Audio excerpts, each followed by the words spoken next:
Hey YouTube, this is Dean making another vid. If you like my content, please consider hitting the like button. Also, please consider subscribing, as it is very much appreciated. Revisiting my backyard punkwood. Been practicing with it a fair bit, actually. I've been doing it now for a while. Every night, go out and do it. Been using the traditional tinderbox as well. Love them. I've got two of them now that I've been using, the brass ones, and I alternate between the two now. Regulated my tin one, my iron one to a kit because it didn't work. The lid stopped working. But yeah, I've been using the brass one now since I bought it. It's hasn't got the patina on it that the other one has, but it's getting there. I'm slowly getting there. This charred punkwood that I made up, it's not as good as, it's mediocre at best. Takes a fair while to get it going. You just have to keep casting into it. So yeah, I'm got little chips of stone all through it. But I've been working with it. It's frustrating. Yeah, very frustrating. So yeah, I just wanted to update it. I'll show you now. Let's see how we go. But yeah, it takes a fair while to get an ember to go on it. I use the cast over top method. It's the only way I find the best way to do it, because otherwise you end up spilling your tin.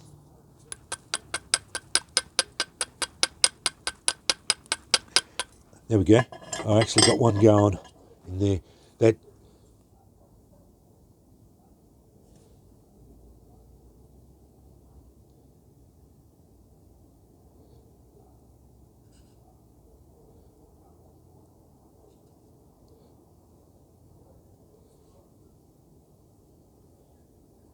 And it did go out. As I said, this stuff is mediocre at best. So yeah, and that didn't take very long. It normally takes me about 5 minutes to get this stuff going.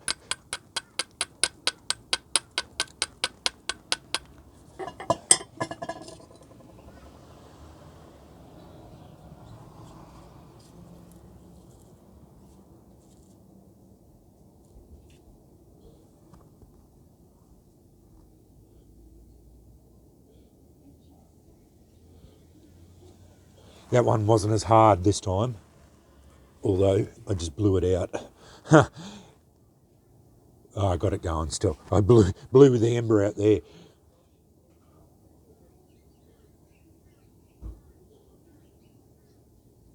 Luckily, it was still coalescing.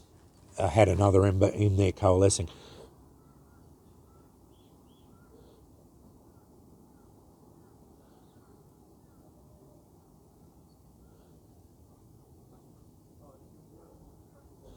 Now that'll just keep growing. It won't go out now. I've got enough ember in there. That ember's just growing and growing and growing. It'll keep coalescing.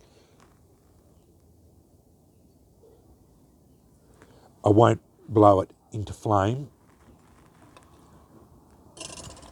But I just wanted to update this because it normally takes me a little bit longer than that. That wasn't too bad.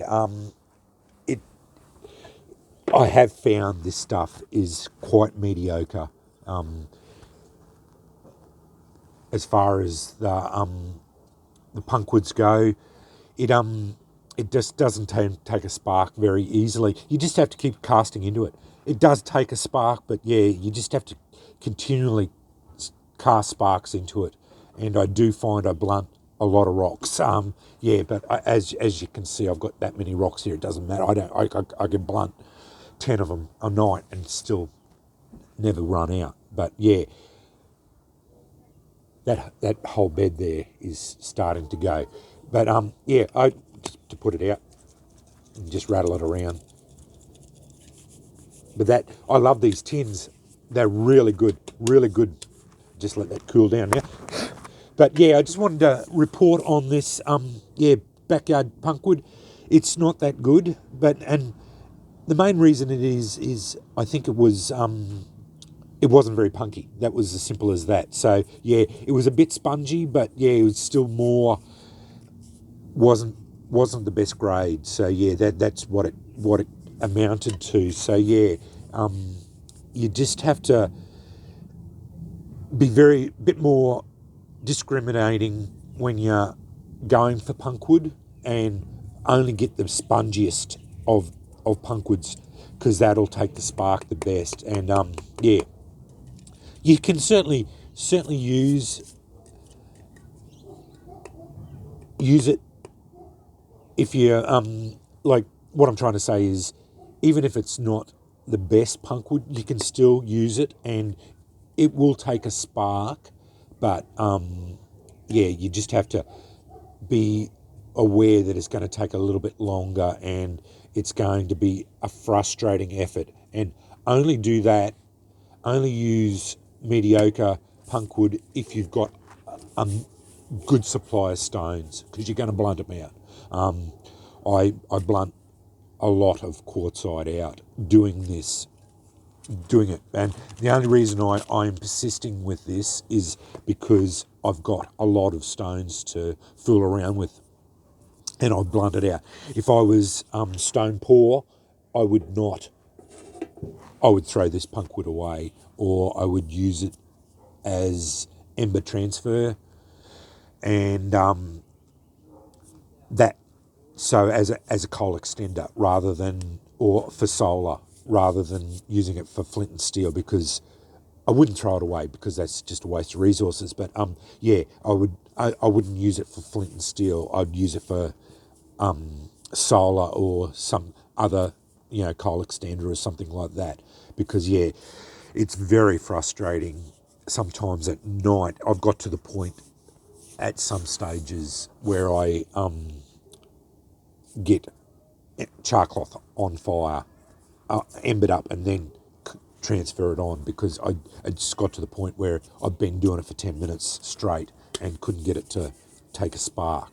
But yeah, it does work, but yeah, it is mediocre. But yeah, I'm loving these tins, and to tell you the truth, I've got Viceroy on the lookout for a German silver one, so I want to get a German silver one as well. So yeah, I wanted to complete my collection of those, because I knew that my good friend Michael Bruner said that he had a German silver one, and I wanted to get one in German silver as well, just to complete my collection of the 1700s tinder boxes, because I wanted a fancy one of them as well. So yeah, a German silver one will probably go into my